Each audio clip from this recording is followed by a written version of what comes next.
Some things are better left unsaid, but not here. Hello, it's Izzy Santulli, and this is the Not So Silent podcast, where I could have kept my thoughts to myself, but where's the fun in that? Hey guys, welcome back.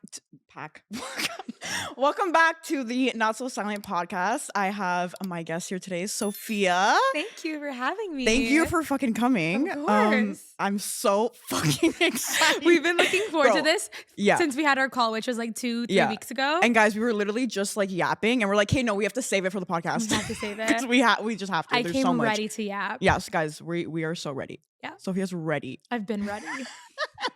It's like, The first thing I said to you when I walked in the door, I was like, bitch, you caught got me on a good day. day. I'm like, I'm PMSing, I'm going through a breakup, and Yeah. I'm ready to yap. bro, I'm so excited. Yeah. Okay, so just first, like, let's start off with like, who are you? Your age? Like, what were you doing before social media? How did you get into social media? Things like that. So my full name is Sofia Maria Baldassarra.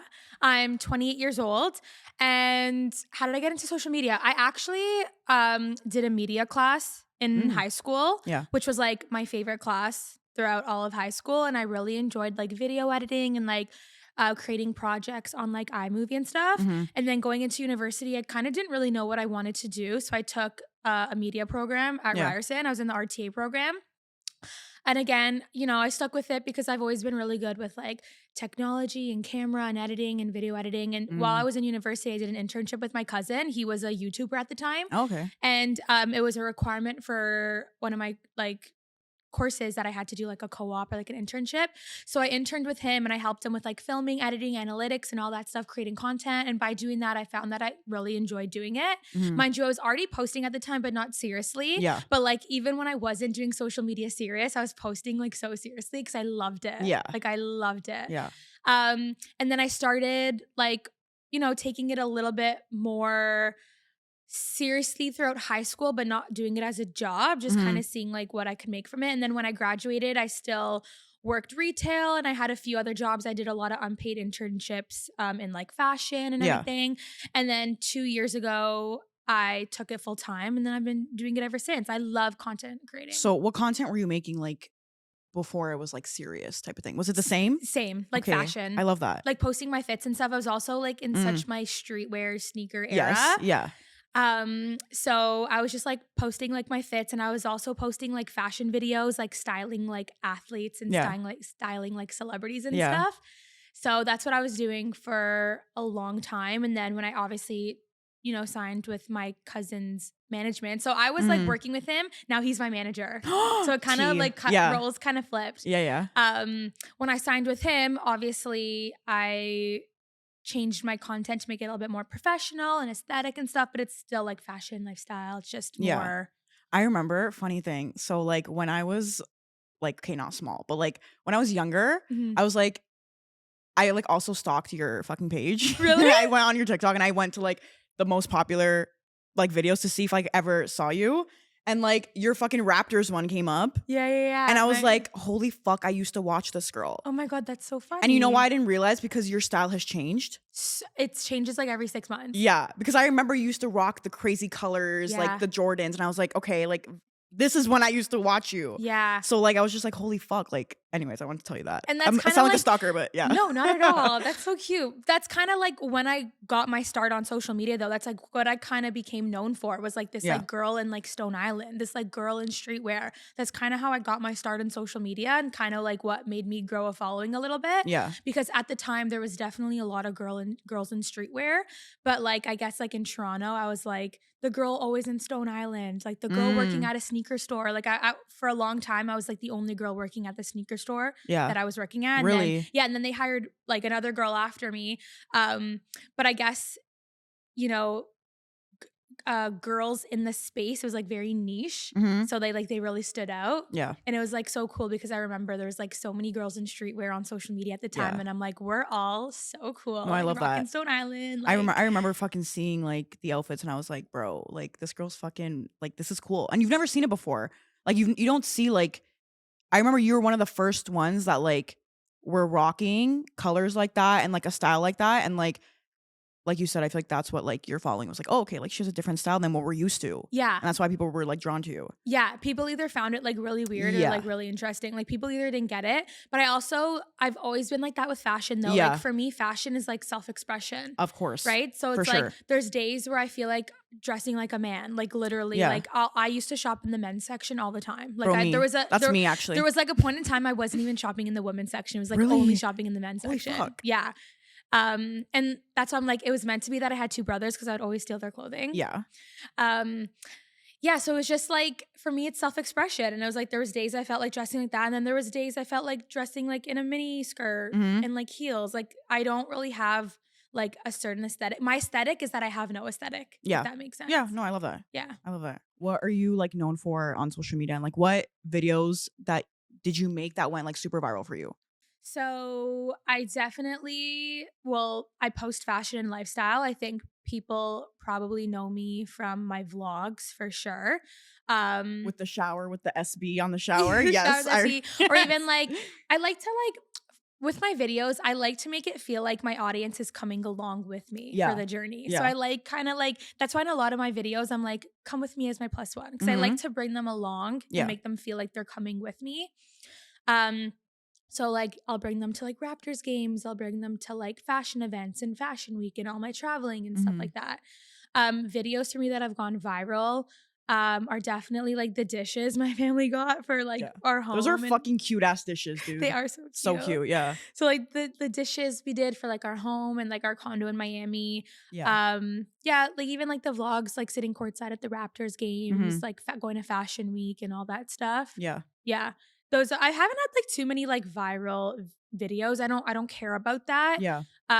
Those are just the ones that people either like found fucking crazy or interesting. And then so I was just gonna ask, like, it went viral for mainly what? Like people were bashing it or people were like, oh, this is so fucking cute? I think it was a mix of both. Like for the Dior dish video I did, I think got like 4 million views on TikTok and a couple million on Instagram. But it was kind of a mixed bag, a mix of people being like, what the fuck? Yeah. Which I totally understand. Like, believe me, like it is what the fuck. Like I know. Yeah. Like I'm aware. Like, and then a mix of people not knowing Dior made dishware. A mix of people saying they look cheap. You could get the same at Walmart. Yeah. It was like a mixed bag of comments. Damn. I remember seeing, I went on your page and I saw it and I was like my eyes like widened. I was like, wait, what? Because I didn't know fucking Dior made dishes either. I was like, yeah, a lot of people didn't know. So that's why I think it went viral, is because it was kind of like a mix of people being like so interested that this is a thing and like not knowing Dior made dishware. Yeah. And then a mix of it being like, this is a waste of money or like, you know, I could get the plates at Walmart that look the exact same or whatever. I feel like all of even like my really viral videos had like a mix of both too. Like it was never just love and it was never just hate. It was like inevitable. It was a mix of fucking both. What inspired you to start sharing like your life online? I think, like I said before, like I always enjoyed creating content. Right, yeah.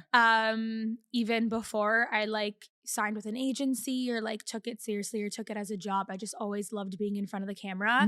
Even when I was little, like my mom would tell me I would get up on the chair at like family events and like sing. Really? Like when I was little. Yeah. Like I've always been like a little like camera hoe. No, literally same. Like I used to like, I remember like putting like my camera up, like I don't even know what I would fucking put my like camera up on. Yeah. But like I would like talk to the camera. Like I don't know what the fuck I was saying to the camera, but I would love to fucking do that shit. Right. And like, which makes it's cute now. It's like a full circle moment. Like we knew what we wanted to do, but like we didn't know it was an actual thing. Yeah. And now it's like, okay, we did it. When I was younger, I told my parents I wanted to be a singer, actually. Really? And I used to sing, actually. Really? I was part of a singing group in high school. A lot of people. Can you sing for us right now? Oh my God, no, you can't put me on the spot. But when I was younger, I did like piano. I did singing. I was also a competitive dancer, but I was very more of the arts type of girl when I was younger.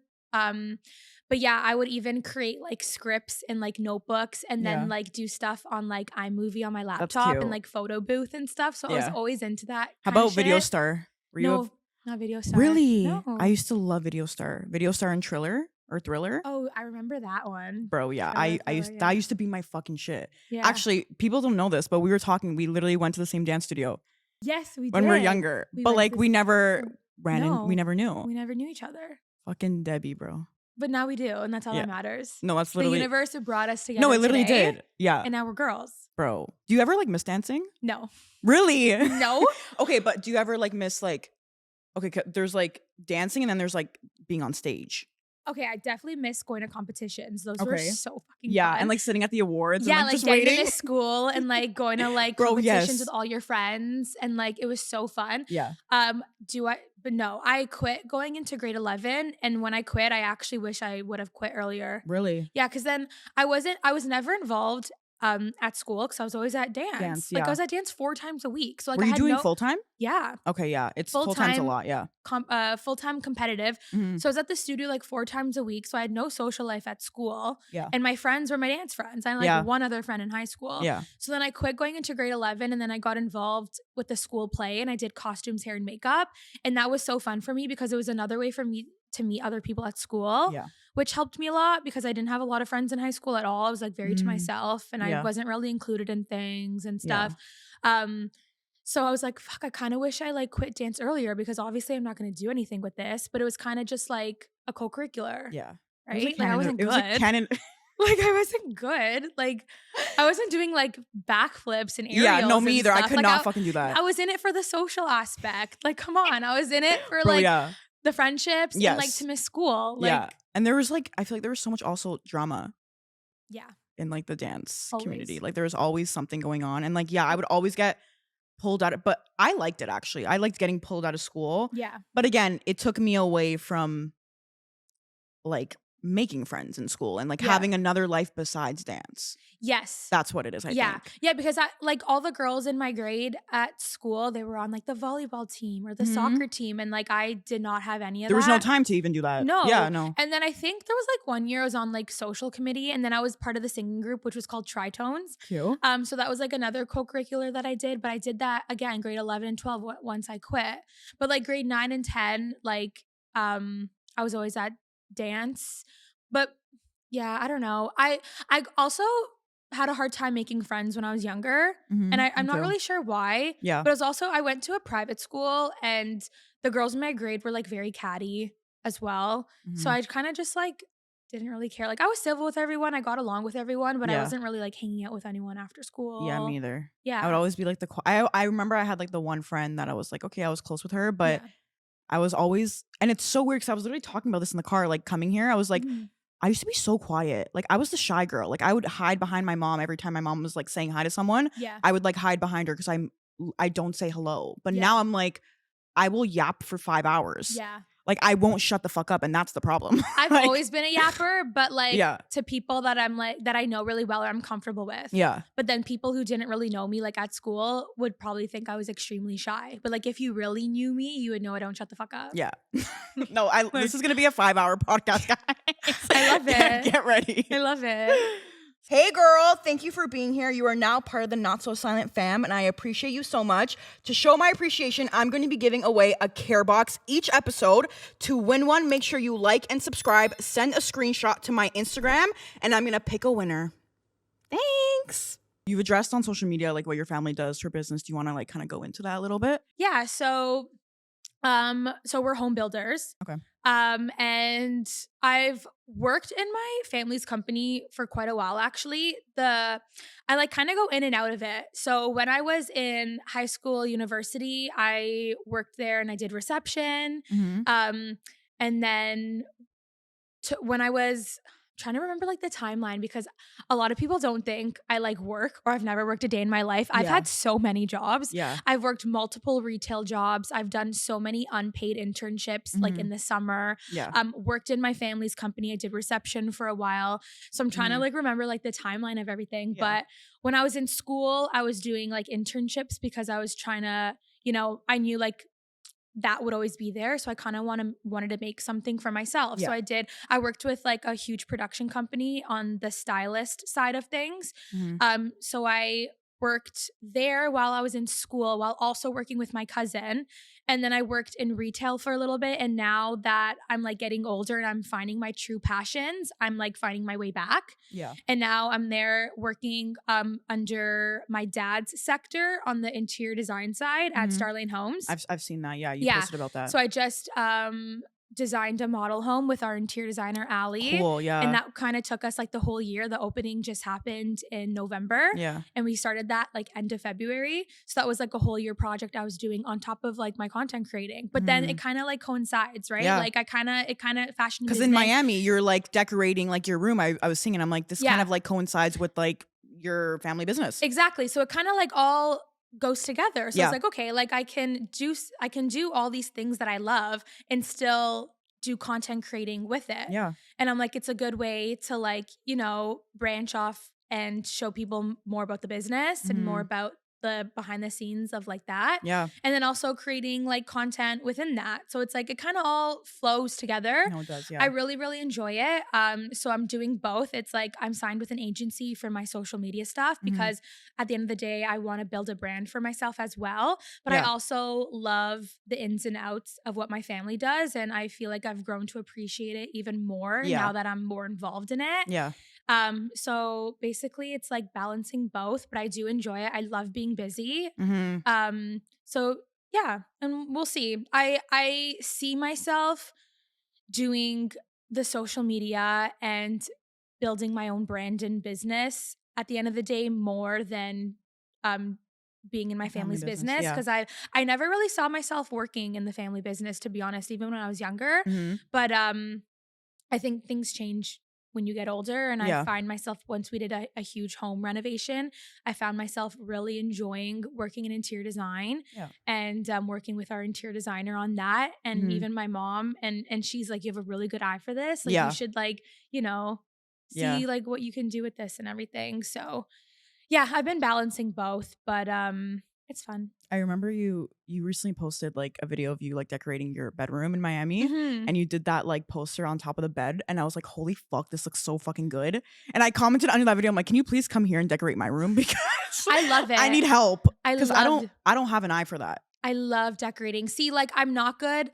Obviously, I'm not saying like I'm an interior designer at all. That's not what I'm saying. But even since I was little with like fashion, I've always had such a good eye for color. Yeah. And it's something like my parents have even like pointed out to me like a couple times. They're like, you are like so clever with the way you match things and like pick and like complement certain like, so that's why I kind of want to go into the interior space on that stuff. Because even like when I decorated the model home I worked on, it was like little accent colors and little details that I feel like I'm very attentive with. Yeah. So, and it also helps with my fashion. I think that's like it literally it makes, I feel like that it makes the most sense for you to do that. Like it just matches with your content. And I also feel like people have been loving that, like your content of you like decorating and stuff. People have been really liking it. Yeah, because I think it's just like it's like fresh content for people to see and like something different from me that people might not expect. Yeah. So.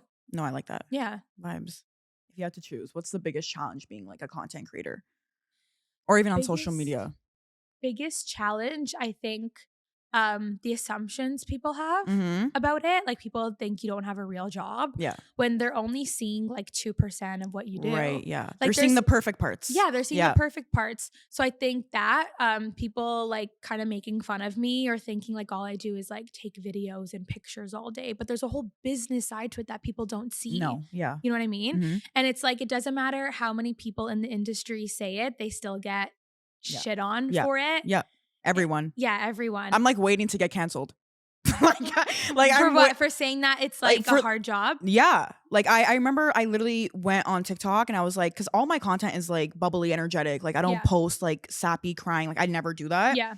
And like the one time I went on TikTok and I was like, guys, like let me talk about my mental health. Everyone's like, what the fuck? Like how are you talking about mental health when you have the perfect life? Like, oh, I get all this PR. Don't even start with the comments about the perfect life. I can't. Like, what do you, and then they're like, how could you dare? Like, there's first aid workers out here. And I'm like, but I never once compared myself to them. Yeah. And I literally said from the get-go of that video, I'm blessed and I'm grateful for what I do. Yeah. It's a dream job for sure, but I'm also human. Listen, there's pros and cons to every industry. Of course. It doesn't matter what industry you're in. There's pros and cons to everything. But yeah, people just assume like you said, people just assume it's not work or whatever. And like, yeah, we understand that it's, you know, definitely not the norm. Yeah. For sure.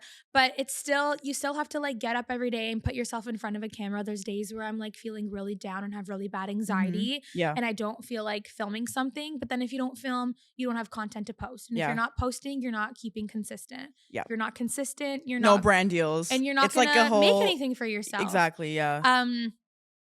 And what else is a hard thing about being like a content creator? Yeah, I just think like the judgment. There's people that are even close to me that don't even understand what I do. And there's 100%. People that talk shit about what I do. Yeah. What else would you say is like hard about being a content creator? There's days that you don't feel like filming. Yeah. There's days where you just like are not feeling like putting yourself on camera. Yeah. I feel like also the hardest part is like, it's also a blessing to like have our own business and like create our own schedule. Absolutely. But I feel like that's actually harder because like we have to be so disciplined in that and like time management. Yeah. And we have to like really be our own boss and be like, okay, like start at 9 and like end at this time. And it's so hard to do that. I don't know, for me, like that's what I still struggle with. Me too. Absolutely. Because I don't know when to turn it off. Yes. Like it's like I'll film all day. I'll be filming content all day and then I'm editing all night. But then I'm also like responding to stories, reading through comments. And like my screen time is insane. My screen time? It's disgusting. It's fucked. I'm so surprised how my eyes aren't like fucked up by now. Yeah. I actually turned it off my phone because I'm like, I don't even want to see. It's disgusting. Yeah. So it's like learning boundaries with the phone too is so hard. Like I have none. No. And I know like people are gonna watch this and be like, that's the only parts about what's hard people about being are going to say creator. Stuff. Yeah. There's a lot more to it. A lot more. Yeah, there's a lot more to it that people don't see, like the behind the scenes part of it too, and how the industry works. And you know, content creators constantly feeling like they have to prove themselves to brands. Yeah. Because the industry is so saturated and so competitive, and it's not so competitive. It's all smoke and mirrors. Social media is all smoke and mirrors. Yeah. Like it's not what people think it is. No. People think it's like glitz and glam and free shit. No. It's so that's what y'all that. are seeing. That's what you guys are seeing. So not that. It's not. It's not that. It's like, and that's the thing. Like, I feel like no one fucking like goes online and is like, this is the actual tea. Yeah. Like this is actually what happens in the industry, and this is how people fucking are. Yeah. And that's why I started this podcast in the first place, because I've grown so quickly in such a short amount of time, and I've seen so much fucking shit in this industry. And I'm like, I'm sure. Why the fuck is no one saying anything? Yeah. Like, why is everyone acting like everything's fine? And like, why are y'all all fake actually? Like, everyone is so fake. And like, I just like can't do it. That's why I'm like waiting for the day for me to get canceled for fucking saying something. But I'm just being real. Like, I just want to fucking be real and tell the people. You should. Like, and like, I pride myself on being authentic. Like, I don't care if I'm cringy. I don't care if I'm like saying something like that people don't say. Like, that's, for me, that's what's worth it. Yeah. Like, if I'm going to be also, I don't like the word influencer. I don't like the word influencer. If I'm going to be like someone on social media that people look up to, I'm going to be real with you guys. Yeah. You know what I mean? Exactly. And that's what I said to myself too. Like, when I started social media, I'm like, I'm not going to show up as anyone but myself. Yeah. And I like,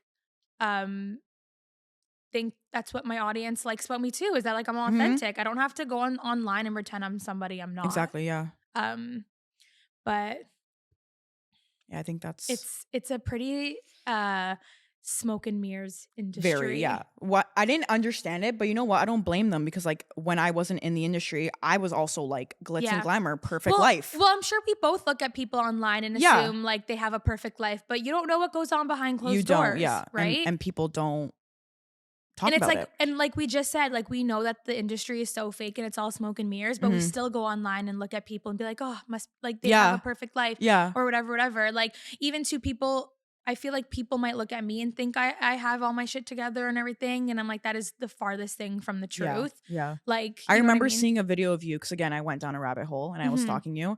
I showed like 2% of my life online. Yeah. Like, and there was this one video that you came on and you were kind of like crying and you're like, I just want to come on here and tell you guys that I'm not I'm not perfect. I'm not like feeling up to like it, but I want to tell you guys about it. Like, I don't have my shit together. Yeah, I was going through it when I posted that video. What was happening? Like what? I just was at a point where I just felt extremely lost. This was like last May now, actually. Okay. I remember posting that video. Yeah. And I think it's important for me to share this because I think like, listen, I don't have like millions of followers or anything, but people come across my feed and still assume I have this perfect life or that I have it all together, and I'm like whatever. And yes, I'm very privileged. I'm very grateful. I say it multiple times, and it's like I can, and you can also tell, like I can acknowledge it. Like sense, there's no need for me to like beat around the bush or to like hide away from it. Like I know I'm privileged. I grew up very privileged. I'm extremely blessed. I'm extremely grateful, and I shouldn't be ashamed of that. And I'm not afraid to say it either because like I have nothing to hide. Yeah. It is the truth. Like I am very privileged. Yeah. And I don't think like Nepo babies or like people that like are born into families of wealth should be like hiding around embarrassed about it. Yeah. Embarrassed about it, because there are times in my life where I have been embarrassed about it, whether it's been with friends or guys I've dated. Yeah. There's times where I do feel embarrassed about what I come from, and it shouldn't be like that. Yeah. And why would you feel embarrassed? Because like their life is not like, it's or like not very people different. like judge me or think have like assumptions about like me. Yeah. And it's like, just because you see me coming from a certain upbringing doesn't mean that's like who I am in my character. Yeah. So there's times where I feel guilty for it. There's times where I feel ashamed of it. And there's times where I've hid so much from like guys I've talked to because I'm like, oh, they're just going to think I'm like this or that or whatever. use you for money or they're like gonna try. Judge me. Yeah. To be honest, I've never felt taken advantage of in that way from guys. Friends, yes, not guys, but it's more just like, oh, they're gonna have like these preconceived assumptions about me or whatever. Yeah. But I can show up online and admit that I'm privileged. You know what I mean? There's no need for me to hide around that. Yeah. But sorry, what were we getting back at here? I'm like we get so off. Yeah, topic. I know I'm we like, do. Wait, what am I getting at here? What did I say? Oh yes, the video of you. Oh, okay. Yeah. Yes. So I was at a time in my life where like I ended a situationship that was like on and off for so long. It fucking destroyed me. Like 3 years. It was like on and off for 3 years. And it wasn't a relationship. It was it was a situationship. Ma'am. Yeah. And I like talked to guys in between and stuff too. And there's times where I was like no contact with him, and then I would talk to other guys and we would rekindle things and it would go no contact again. And it like destroyed me mentally. I think I was also in a place where I felt I had no self-worth, no like self-respect. I didn't know what the fuck I wanted to do with my life. I knew I loved content creating, but I didn't think it was going to go anywhere. I just felt like a shell of a human. I felt like I had no purpose. And I was like, you know what? I'm having such a real ass moment right now. This is something that's important to share with my audience because they don't see this from me often, and it is real life and it's stuff I go through. Yeah. And I don't want people to think I have a perfect life. Like I said, yes, I'm very blessed and fortunate to be able to travel and do all the fun things that I do and be able to wear the clothes that I do. But at the end of the day, that doesn't make me immune to the bullshit that I still deal with as a woman and as a human being. Yeah. I'm a human at the end of the day. I'm not like a robot. And I still deal with like those types of emotions. So I thought it was like important for me to share. And I actually had a lot of people reach out to me after I posted that video. Even like mothers saying that it helped their daughters. And I actually spoke at a school months after, and I had a mother and daughter come up to me and say how much like the daughter looks up to me and how I've helped her with like boys and confidence and like friendships and dealing with mean girls and stuff. So it's like, it's important for me to show that once in a while. That's why I posted that video. Yeah. And it got so many shares because I think people were like shook. That I posted something. And you know what? That. Like I fucking hate being vulnerable. Like I'm not vulnerable with anyone. Yeah. But the only reason I'm vulnerable online is because of that. I love helping just one fucking person. Yeah. And like, just again, like you said, letting them know that I'm not fucking perfect. Like at all, like literally in the slightest. Like I have no fucking clue what I'm doing with my life. I'm kind of just going with the flow. Yeah. Like no one's perfect. Trust me, I don't fucking know what's happening. But I want to tell you guys that so I can make someone out there in the world just feel like I'm there. Yeah, exactly. I'm going through the same thing as you type of thing. Like, it's like you even see like top celebrities that you think they have it all together and they will tell you they don't have their shit together. Yeah, and it helps. Yeah. It helps. Like I'm no sure one knows what the fuck they're doing. No one does. Like no one. No. Like even the people that you think are like the creme of the creme, like top A-list, they don't know what they're doing. Like everyone's lost. Everyone's lost. Everyone's in the like, sauce. what's happening? Yeah. Like we're all just trying to figure it out. We're all human. Yeah, but Yeah, so it's important for me. I'm actually a very vulnerable person. I just don't show it often online, but like I am an open book. I actually have zero filter. Like Okay, love people that. people that like know me personally know that I have Yeah. like no fucking filter. Like I am an open book. I say how I feel all the time, and sometimes it gets me in trouble, especially in relationships. Yeah. Because then they think I'm just like crazy, and then they're like, "Reel it in, babe." Like, this bitch is fucking insane. Even my Maybe mom will leave. I'll tell my mom like stuff that I say to guys sometimes, Yeah. and she's like, "You need to wheel it in." I'm No, like, I yeah. can't. That's how I am. I'm not gonna change that. Like, I don't care. I'm like that too. Like, I'll say whatever I want, but when it comes to like my like, if I'm feeling like sad or like I'm going through shit, that's when I'll like close my mouth. I don't know. I don't tell people about like my struggles. Oh, girl, I'm the opposite. Okay. You'll know. No, I love that. You'll know. But that's why we're starting this podcast. So I have a safe space to talk about my feelings. Yeah. And that's why I got into therapy in February, because I'm sure my friends are like done with me. Like they're done. Yeah, They're I know. So done. I like went to my therapist after like me and my ex broke up. Yeah. Because I was spiraling, whatever. Yeah. And as we do. Yeah, as we fucking do every month, you know. But like she literally, I was looking forward to seeing her. Yeah. And just telling her the tea. Yeah. I'm like, bitch, like it's this like is what's gossip happening. Session. Bro, yeah. And she would be so into it too. And I'm like, girl, like I haven't seen her in like 6 months now. I'm like, bitch, like last time I talked to her, I'm pretty sure like I just started getting PR. So like if I went to her now, I'd be like, bitch, let me tell you what the fuck has happened the past year. She would be like, holy fuck. Yeah. So I have a guy therapist. Really? Yeah. How's that? Honestly, I love it. To be honest, when I first started, so I started in February. Yeah. And because I literally posted that video, and then months later I was like, I'm really still struggling. I'm like, I think therapy would be really good for me. And then that's when I started. Yeah. At first I was like, I don't know how I feel about like a guy therapist, because I'm like, what if I have to talk about like uncomfortable topics? And like I'm gonna talk about that with a guy therapist. But even my friend was like, don't like knock it till you try it, because she had a guy therapist and she really liked it. It's like, okay, I'm like, you never know. And then I'm like, he's the best. Like, he's amazing. Yeah. So I love it. And I've been in therapy once a week since February. Okay. Minus like the times I'm out of town. Like when I'm traveling and stuff, I'm not in it. But I've been doing it very consistently since February, and it's helped me so much. I haven't had a session for the past month because I've been in Miami, but like all that shit went down with my You're so excited to tell him, aren't you? I already have like 4 booked for when I'm back. Like I'm like, I cannot wait. He's gonna be like, what the fuck, bitch? What the fuck? Yeah. Because the roles completely reversed in this relationship I was in. Like he was chasing me, like trying to take me out on a date for like months and months and months. I like ignored it. Yeah. And then it's like he pulled away, and then I latched on, like a complete 180. Okay, so we had a meeting before, just like to see the vibe between us, like before we actually like sat here. Yeah. You told me you were talking to someone while you're in Miami, and now it was actually a boyfriend, my first boyfriend. Wait, your first ever boyfriend? So my whole 20s, I've been in like situationships, not like serious relationships, but more like that situationship type of thing. Yeah. Like guys who have like literally felt like my boyfriend, but there was like no title to it. Wow. Okay. And they were never like, do you want to be my girlfriend? No, but like I would say there were a few guys that I went into it like knowing it wasn't going to be anything serious, but I feel like I still stuck with it out of boredom, or maybe it was like filling a void. I don't know. It's like another thing I've been working on in therapy. I feel like I was bullied a lot as a little girl for like my weight and for like a bunch of things, and I didn't really think that would have affected me as like an adult, because I'm a very confident person. But like now that I've been in therapy for almost a year, I've unpacked so much, realized all the stuff, how there's like a lot of childhood trauma there that's affecting my like self-worth and self-respect in relationships now as an adult. And I think I would just latch on to guys, and I would project what I would want in a relationship onto the wrong people, and I would just stick with it. And like, because I wanted to be picked by them, I wanted to be chosen by them. And my therapist said, well, yeah, like you as a little girl, like you just wanted to be like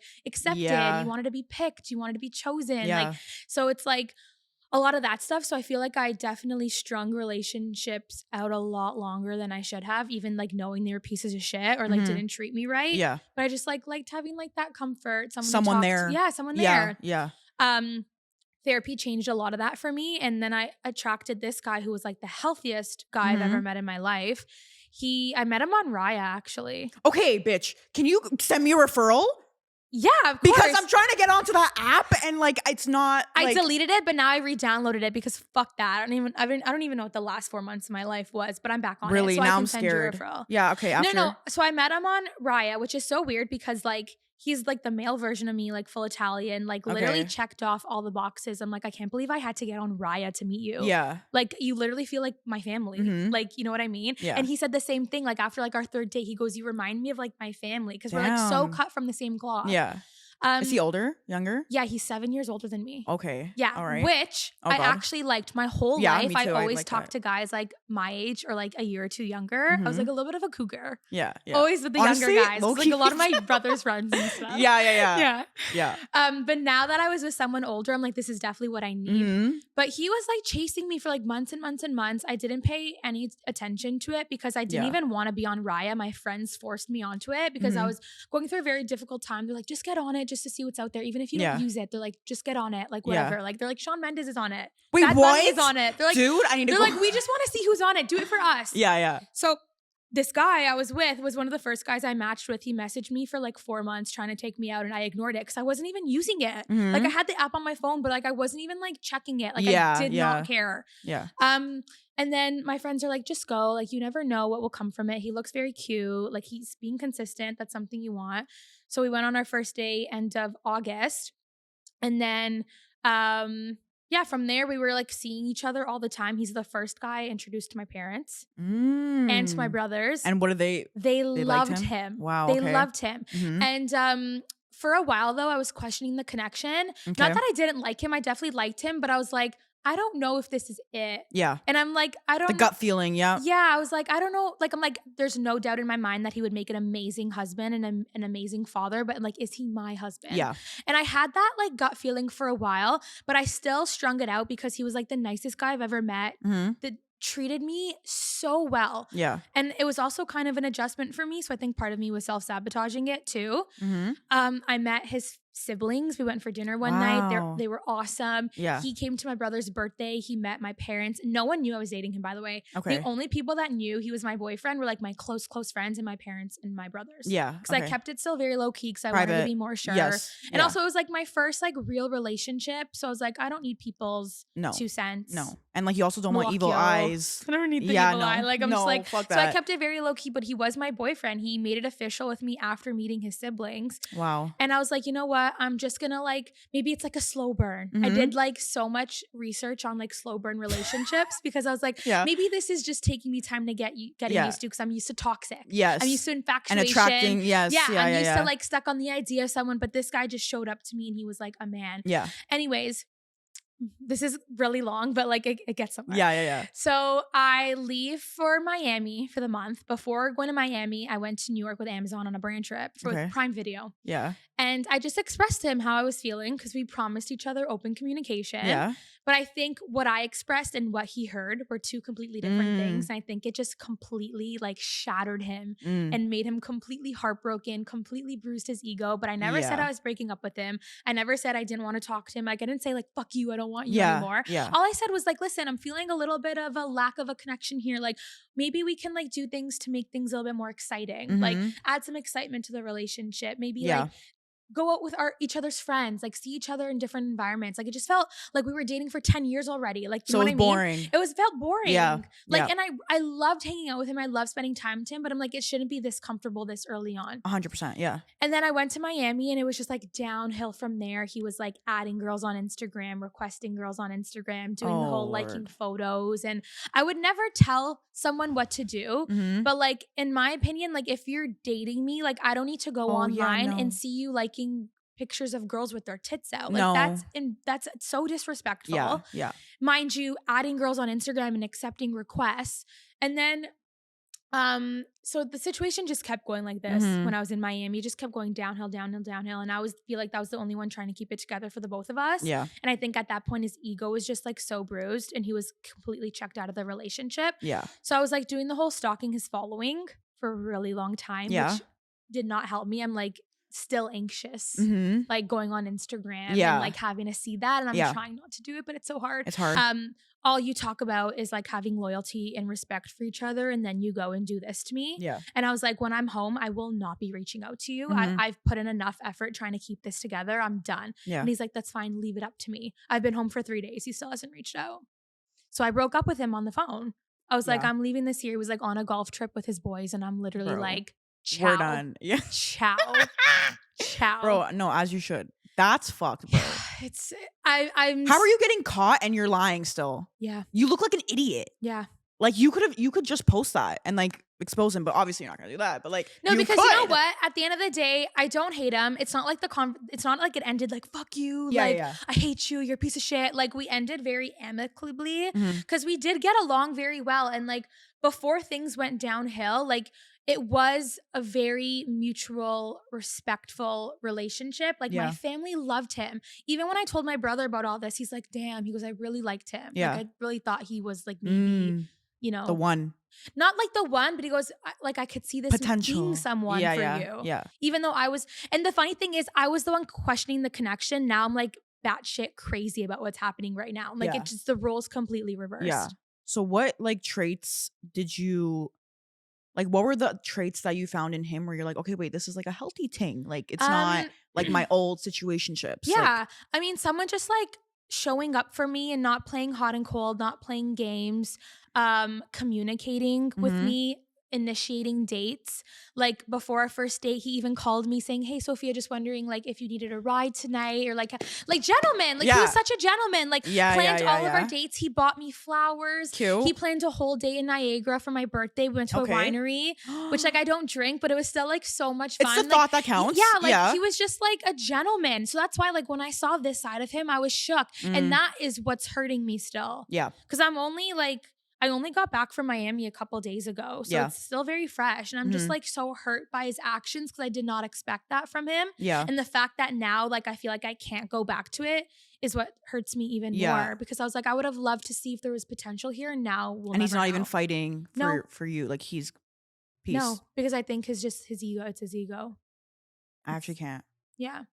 So now I'm single again. Yeah. It was only like a 3-4 month thing, Mhm. but it was nice to just have like something that's healthy. Like Fresh. he didn't Yeah. bring anxiety out of me. Yeah. He didn't bring any of that out of me until this happened. Mhm. And that's what it was really upsetting to me because I was like, I thought you were the guy that gave me hope again in men. Genuinely, he Yeah. was. And I told my therapist and I even told my family that. I was like, he's the first guy that I've met that has made me think there are nice guys out there. Yeah. And then it just goes to shit.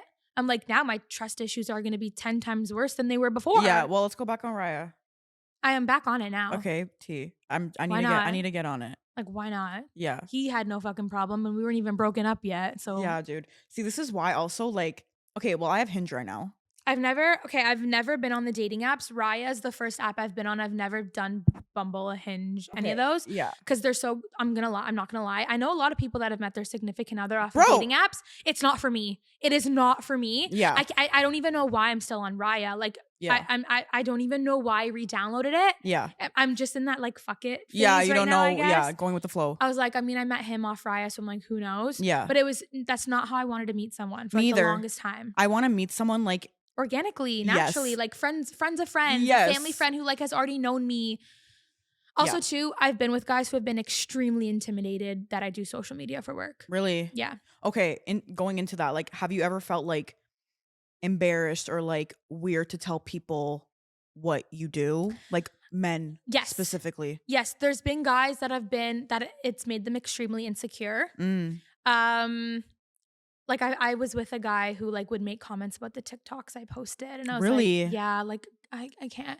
Like, what type of and- comments? Like, this is weird and cringy, and No, just like, oh, I saw that outfit you were wearing in like your TikTok, like just like yeah, like very like All right, you're bro. like very insecure. But these guys are also extremely insecure. yeah, This recent guy I was with actually was very supportive of what I did for work, Mhm. which was really nice. yeah, And it actually like motivated me actually.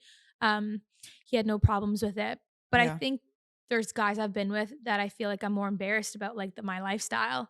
And I feel like they judge me for like what I come from and what I have. And that's been a struggle for me in relationships. yeah. Honestly, relationships for me have been nothing but traumatizing. So it's like, girl, I hope someone's out One there day, that yeah. like I'm like, I don't know. Okay, well, I really they don't definitely know. don't live in Toronto. They're for sure like maybe in LA. Babe, I don't know. no, Are the guys in even LA? worse. And guys in Miami are like so cringe too. Really? Like, yeah. So we have no hope then. No, like I don't want to be like negative. Everyone's Yeah. telling me I have to change my mindset, but Yeah. like I don't know. I really don't know at this point. I'm I also know. extremely independent, so I'm not super reliable on a man for that. I always say like I need to find someone that can prove to me they can give me something that I can't give myself. That's good though. Because I can give myself everything I need. Yeah. But at the end of the day, everyone wants companionship. Yeah. Everyone wants a partner. Yeah. And that's what I'm looking for. So like when I got a little bit of a taste of it with the last guy I was with, and now it's like, fuck, that would be nice. Yeah. But you're getting closer. I'm not willing to settle. I'm really not. No. Because like I remember like I'm like still scared to like go out on dates because like I don't know, I would say like the stuff with my ex is like kind of still fresh. I hate dates. I hate going on dates. I also hate going on dates and like explaining myself and introducing myself and the God. colors, the siblings, the family, can't. bro, just let me give you, I said this yesterday, let me give you a PDF and you can read it and like that's it. Like I don't scan want a barcode. Bro, scan a fucking like I'll give you an day. app. I'm gonna make an app. Here, this is the me app. Like fuck, I can't fucking do it. Yeah. But I was saying how like I like how you know that you're independent and you're secure just being with yourself. Yeah. Because now I am. Therapy helped me a lot with that. Yeah. Before I wasn't, and that's why I would go from like guy to guy to guy just to have like something there. Yeah. But now, you know, I've been single. I was single for like 2 years before like, or now, no, it's been like a year and a half that I've been like single, wasn't going on dates until my last relationship. Yeah. And I was like perfectly fine on my own. I was finally getting to a place where I was like content, feeling confident in myself again, not feeling like I need someone there. And then I meet this guy and then now I'm just back at square one. Yeah. I feel like for me too, like I went through like kind of a similar experience because like with my ex, because I grew up with him. Like he was like my best friend. Like I went through like 7 years with this man. Yeah, it's a long time. So after the breakup, I was like, also what I learned through therapy, because I had to go to therapy after because I was just like spiraling. Yeah. She was like, you are so dependent on this man and that is why you are losing your Anxious shit. attachment, baby. Yeah. Anxious attachment. I was literally losing my fucking shit. I'm like, I don't know what to do. Like life is over. And she's like, just fucking leave your house and go do things alone. And I'm like, I can't. When That's so my scary. head is in the mud, I cannot. It's so scary. Yeah. Like, and she was just like, she's like, I'm telling you right now at the end of it, like, cause I was explaining to her the situation. Yeah. She was like, you're not, cause I kept saying like, I'm still in love with him. Like, oh, and she was like, it's a change for you and you're dependent on someone else. And she's like, that is so unhealthy. Yeah. And she's like, that's why I tell people like your age, just live your life. Like learn who you are. Like go out, fucking see who you like, see who you don't like, get into hobbies, like just figure out who you are. I tell that to before you add someone everyone else. that's younger than me. Like even my younger cousin, younger friends. I'm like, guys, stay single. If I could go back to my 21, 22-year-old self, I would be like, just stay single and have fun with your friends and don't waste your time on these guys because they're nothing. There's also so much time in your life for a man. Oh my like, God, you don't even know the sleepless nights, the amount of anxiety, what I put myself through with guys. You have no idea, girl. Yeah. No idea. You have no idea. Like it's draining for no reason. Yeah. No. Like yeah. And so I don't know. I'm now I'm at a point where I'm like, do I miss him or do I miss the companionship? I'm like, do I actually miss the relationship or do I miss just having him someone there? Yeah. But it's like his birthday in a couple days and that's I annoying. had this whole thing planned for him and that's not happening anymore. Yeah. So it's like bittersweet. Yeah. And I think I'm just very, very disappointed on how it ended and how he handled himself because I did not think he was like that. You didn't see it coming, I think this situation maybe showed true colors a little bit and maybe I was meant to see that. For sure. But it like ruined my time in Miami. There was like days where I was in bed till like 3 o'clock. Ugh. There was days I wasn't eating until like 7 p.m. Like I was a disaster and I was like there by myself and he didn't even care. He's like, well, I didn't tell you to go to Miami.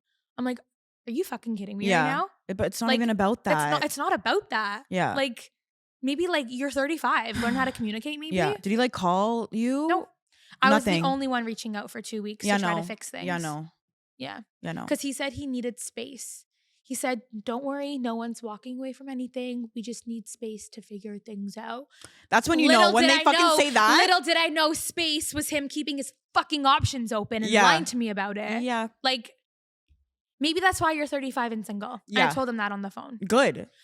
This is so niche, but do you remember Hannah Ann when she broke up with Pilot Pete? And she's like, if you want to be with a woman, learn how to be a man first. I pulled that line on him on the phone. Good. No, good. I was like, you say you want commitment and you want like a family and kids. And I'm like, I really don't think you do. Yeah. Your social media behavior shows otherwise, buddy. Yeah. Like, and what was he saying to that? He was just like, you're right. Or he like, kind of agreed on me with some things. Okay. And then some things he just kind of didn't know what to say because I like laid it out on him. Like I laid it on him. As you should, yeah. Yeah. And I was like, maybe that's why you're 35 and single. Yeah. I'm like, if you want to be with a woman, learn how to be a man. No, first. period. More men need to hear that, actually. Yeah. You're 35. Like I'm at 28, should not be telling you this. Yeah, no. At your grown age, bro. At the end of the day, though, like, I wish him the best. I do think he's an amazing person. I think the way he handled himself in that situation was very poorly done and very immature. Yeah. But I wish him the best and I do care about him as a person at the end of the day. And I think he's a great guy. He just wasn't the guy for me and that's okay. Yeah. Like with my ex, because it happened, I don't know if I should be saying this, but. Say it. It was over the phone too. Yeah. The breakup. Yeah. Yeah. And mine was over the phone. Yeah. So I was just like, it's just annoying because it's like, well, for me, it's a different situation. But like, I was just like, after all those years, like, you're just fine ending this on a phone. Yeah. Like that to me is so scary. That's scary. Okay, that's a 7-year relationship, mind you. But I'm like, him being older and, you know, mine was older too, yeah. And he's saying he's looking for a partnership and you're okay, like, leaving things like this and you're okay in person me feel like this. Yeah. When you said you would never want to do anything to hurt me. I remember on our second date, he pinky swore me that he would never do anything to hurt me. Because he appreciated me as a woman so much. Yeah. And this is now and this is how what you're doing me. Yeah. Like, yeah, I'm just extremely hurt by the whole situation. Yeah. And it's like sucks that it happened like before Christmas, before his birthday, before New Year's. He wanted to plan a New York trip for us for Valentine's Day. Yeah. So it's like now all these things that are not happening. And I'm just like, yeah, I'm so like not okay about it all. And I've been overthinking it. I actually did not sleep last night at all. Really? Yeah, because I'm like finally home and now it's like really starting to hit me now that I'm home. Yeah. And like all these plans we had are not happening anymore. Yeah. But I don't want to settle. I refuse to settle. I think the most important decision you will make in your life is who your lifelong partner is going to be. Yeah. And I don't want to settle on that. And like, this kind of gets into another question I was going to ask. Like, what would you, we kind of ran through it, but what would you tell girls in their 20s, like single? Like, what would you tell them right now? It's not worth it. Yeah. It's not worth it. Yeah. The sleepless nights, the paragraphs. The no appetite. It's not worth it. Yeah. The right person would not make you feel that way. It is not worth it because 10 out of 10 times it's not the person you're marrying anyways. Yep. So it's not worth it. Just always like stay true to yourself. Remember your self-respect and your boundaries and your value and what you bring to the table. And if someone's not going to add value, walk away. Yeah. It's easier said than done. It's very hard. Sometimes I need to take my own advice. Yeah. But just walk. It's not worth it. You are too beautiful. You are too kind. You are too everything to let a literal piece of shit treat you like this. 100%. It definitely teaches you a lot. Yes. But you could also prevent so much heartbreak and therapy. Yeah. Honestly though, when people say like therapy's for sick people, bro, everyone in their life needs therapy. These men need therapy, actually. Everyone needs therapy. I'm telling you. For the longest time, I was like, no, I don't need it. I don't need it. I don't. Yeah. Now that I'm in it, I'm like, oh, I look forward to it. I look forward to it. Bro, men will go on these golf trips instead of therapy. Like they will do everything in their power to not go to therapy. Yeah. Everyone needs therapy. I don't care who you are. It's so important. Everyone needs therapy. Because like we were talking about, you realize things about yourself that you didn't even know. You didn't even fucking know that's from your childhood, like childhood trauma that you would never even fucking realize. Yeah. Like the way I acted with my ex, like, I thought it was normal, but like it's not fucking normal too. Like normal. I caused issues too. Like I was like a problem in the relationship too, and I didn't realize it at the time. Definitely, but after it takes two to tango. Even with this relationship, like trust me, like I was bombarding him. I was acting in a way that I didn't want to act. Yeah. But when you're dating someone and they're not giving you answers, you're fighting. You fight for them. I feel like the only option I had was to like send him paragraphs, Yep. to spam call Spam. him, because it's like, you're not giving me anything. I'm like, I'm not going to be stuck in this limbo for a month while I'm here. Yeah. So I called it off. I was like, some decision has to be made. Yeah. So that's why I decided to break up with him. I'm like, something needs to give here. And I'm not going to, be in this anxiety good for the you. whole time that I'm down here. Yeah. Because what I was doing, I was fighting and I kept fighting. I wasn't ever the one to be like, we're done. Yeah. Because it's not working. I just kept forcing it. I had no choice. I was driving myself crazy. I'm like, this is ruining my time here. This is not what I came here to do. Mm-hmm. And I had to do it. Most people wouldn't though. I know. So that's like, you should be like, I left that. And like, you are someone that knows your fucking worth. Yeah. And you know that you're not fucking dealing with this piece of shit. Like, this is just too much. Some of my friends, like, my friends didn't meet him, but like my cousin did. And my cousin really, really liked him a lot. Like everyone loved him. My family loved him. That's the worst too. And his family loved me. His sister was like a ride or die for me. So I even said on the phone, I was like, I'm sure if your sister really knew what was going on, she'd be like, what the fuck are you doing? He said, yeah, probably. Yeah. His siblings loved me. Yeah. They loved me. That's also the hardest part too. Like the family, like their family is like the best. Yeah. And like, it's like, that would have been such a good family to marry into and everything if that were if to it worked happen. out. But some of my friends think it's like not completely done. And I was like, I don't know. I feel like he would have to like part the Red Sea for me to take him back at this point. No. He would have to. The amount of effort he would have to do. And you also stood your ground to regain too. my trust. Yeah. Like I don't even think he would have that in him. Yeah. And I don't even think he cares to work that hard for it. Yeah. So. No, you deserve way better than that. Yeah, I think so too. That's not what we're dealing with. Not, especially not in 2025. Like, no. No. Like, listen, if he reaches out to have a conversation and he wants to get things off of his chest, I'll let him do it. Yeah. Because, again, it's not like we were like yelling at each other on the phone. Right, it was calm communication or no communication on his end. Yeah. But, yeah. But I'll have that conversation with him. But I don't know. I don't know if there's a point. Yeah. How do you go back from that? You're okay with lying to me now. How do I know you're not going to do that again? Into the relationship? It's trust is like no, I feel like you can't. And like loyalty is number one for me. Like that is my number one trait. I am the most loyal person. My friends and family would say the same. If my strongest characteristic is my loyalty to the people I love. Yeah. So if you're not going to give me the same, like, I'm sorry, I can't. It's done, I already have enough trust issues as it is. I can't. Yeah, no. Cut it. No. Cut it. Cut it. Cut it. Cut it. Cut that shit. Cut the cord. Cut the fucking cord with that one. Yeah, no. Again, at your grown ass age. Anyways, next fucking question. Oh my God, we just talked like an hour about dating, but like I've never even talked about this like online. But like, dating has been nothing but traumatizing for me. So and see, that's why I'm scared to go on Hinge. Now I'm scared to go on Rhea. I mean, I'm terrified. You don't have to like do anything from it though. Like even too, like I had it for like almost a year and I only went out on a date with him because he was like Italian and cute. Yeah. So, and my friends forced me to go on the date. Yeah. I ignored him for 4 months. My friends are like, just stop being a bitch and go. You never know what will come from it. I know. I'm like, bitch, you can pay for my next therapy sessions. Yeah. Now. Yeah. Thank you. That's like also like my thing. I'm like, I hear all these stories about like traumatizing experiences and I'm like, I want to go out on dates because like you gotta be careful who you go on the dates with. Yeah. Don't go with like, some guy who looks super, super sketch. Like this guy, we know some mutual people and stuff. So I was like comfortable. Okay. I was comfortable going on the date. Yeah. So like no stranger. No. Stranger danger. No stranger danger. Okay.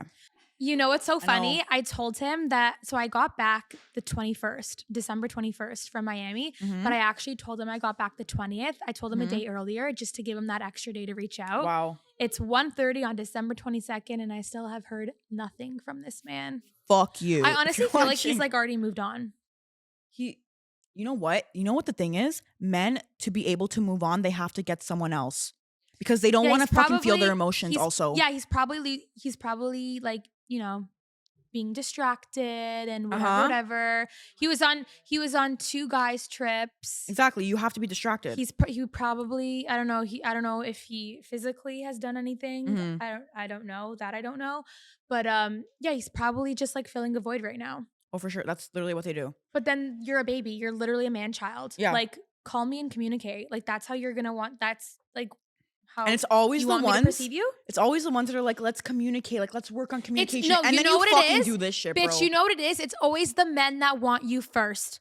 It's Bro! always the guys that want you first that fuck you up. No, because yeah. Like, I didn't even want you. I was forced to go on my first date with you. Yeah. And now you're the one that's sending me into a spiral? No, this always fucking happens. Like, are you kidding me? Always no, bro. Now that we're like unleashing everything. Yeah. My therapist was actually the one that recommended me bringing him to my brother's birthday because I was Really? already unsure about it. I was like, listen, he's a great guy, but I'm like, I'm not feeling the connection. Mhm. I'm like, I know I like spending time with him. I wouldn't be going on dates with him if I didn't like him, but I'm not like more happy now than I was before I met him. Like, I'm not like super excited that I have my first boyfriend. Like, why am I not jumping up and down about this? Right. I was like, I felt like my feelings felt very like this. Mm-hmm. Like, you know what I mean? Yeah. Which is not a bad thing. Like, you don't want No. those hits of a dopamine because that's like a toxic relationship. Yeah. But I'm like, why am I not more excited Just a little about bit. this? Yeah. And I didn't even want to introduce him to my family yet because I was like, it's see, still that's so your gut early. feeling. That's your gut feeling. Yeah, though. but I was like, it's still really early. Plus, I'm not too sure. But my therapist is like, you know what?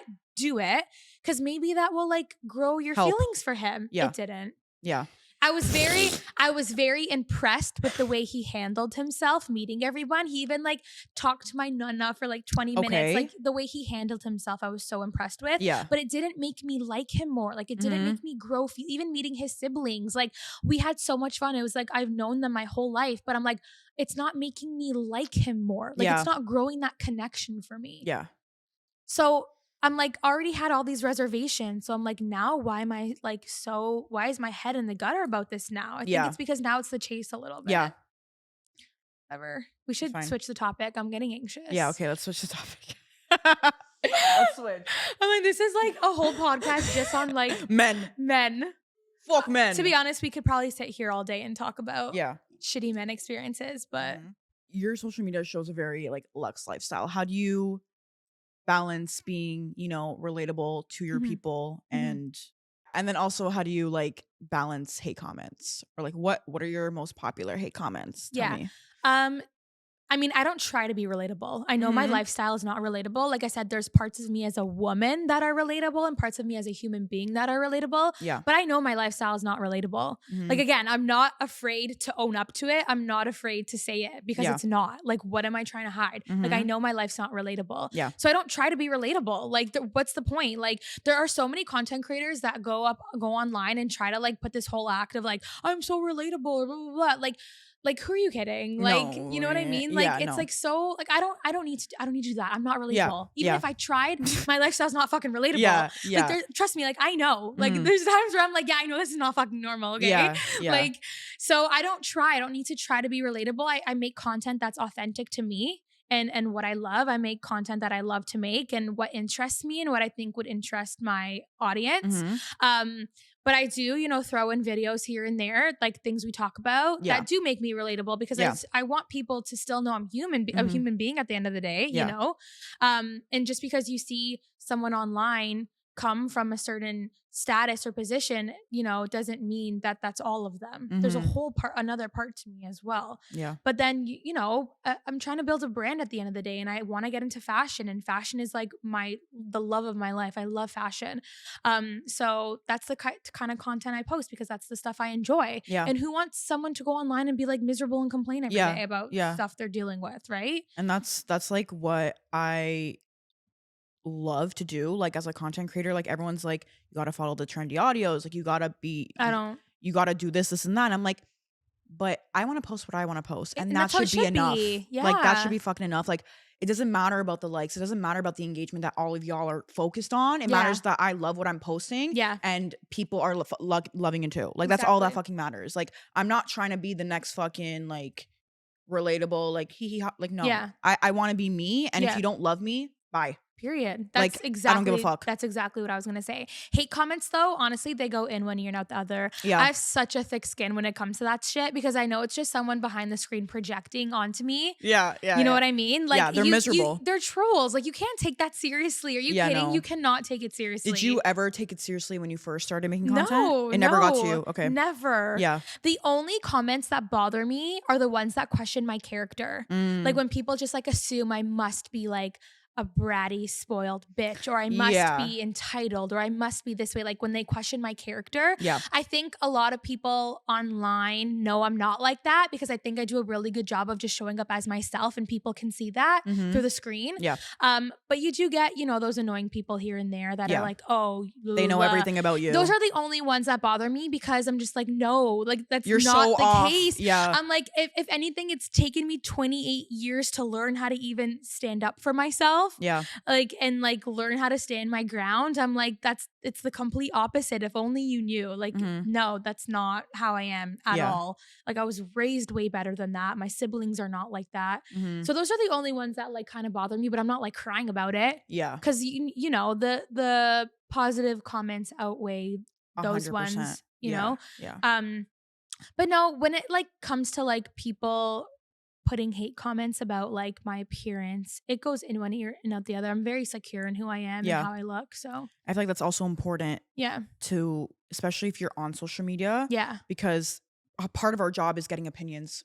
Like millions and thousands of opinions. You just gotta clap back to them, make them look stupid. And I'm like, the fact that you have no username, there's no profile picture, and you're fucking talking about me. And you're down here and I'm up here. Bye. You will never be judged by someone above you. So people who talk down on you are already below you. Bro, that's the fucking quote of the fucking podcast right there. Like, literally. Those who talk down on you are already below you. You will never be judged by someone doing more than you. No. So. Truly never. Like, if anything, I'll just be like, honestly, I send you light and love and healing because you're clearly dealing with you're clearly dealing with shit and you feel the need to project it onto other people. Exactly. So if anything, I feel bad for you and I send you love, light, and healing genuinely. And that's literally what I say to myself every time I get a hate comment that I'm like reading and I'm like, wait, that's kind of mean. And I'm like, they're has nothing so to do with miserable. You can't take it personally. That's the thing. With anything in life, dating, mean girls, hate comments online, like you cannot take it personally because it actually has nothing to do with you. No. It has Another everything thing to do I learned with in them. therapy. It has nothing to do with you. No, therapy literally has like taught me so much shit. It's changed my life. I've also like been very into like podcasts. Like, do you know Jay Shetty? Yes, and, like, Sabrina Zohar. Bro, Sabrina Zohar is my motherfucking girl. Bro, that's what I used to do when I was like going through like spiraling with my ex, like the whole breakup. I was like podcasting, journaling, meditation. Matthew like Hussey, that was is that the other one? I've never heard of him. That guy on TikTok, Matthew Hussey, isn't that his name? He's another relationship therapist. He's the accent. I've never heard of him. I don't think so. Oh.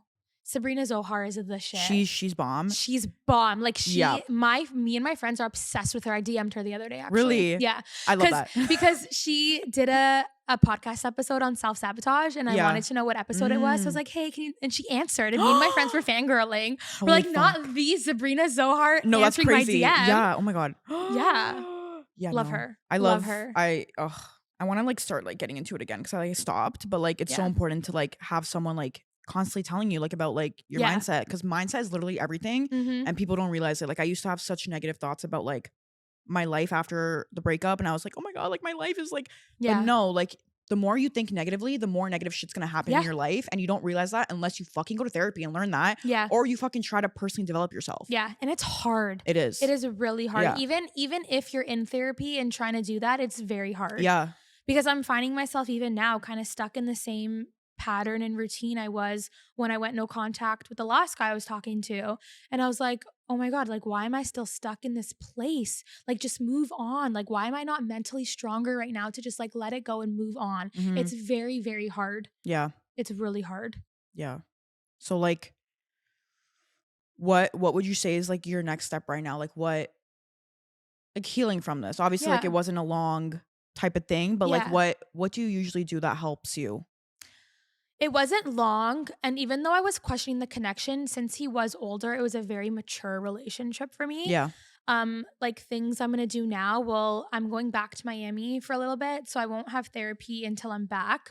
So I think, you know, therapy will really help me kind of see things from a different perspective. Even to like, you feel like you're bothering your friends, but you're not. Your friends will always be there to listen to you and to give you advice and to help you. And I think just keeping myself busy and also just reminding myself that what I was already questioning before this all happened. The fact that you were having those feelings before the whole like event happened. That should just tell like you more than enough. reminding myself how I felt before Yeah. all of this, you know? Yeah. And it was interesting that you said the thing about bothering your friends. Cause like the thing is with me, like I always feel like, what's the word?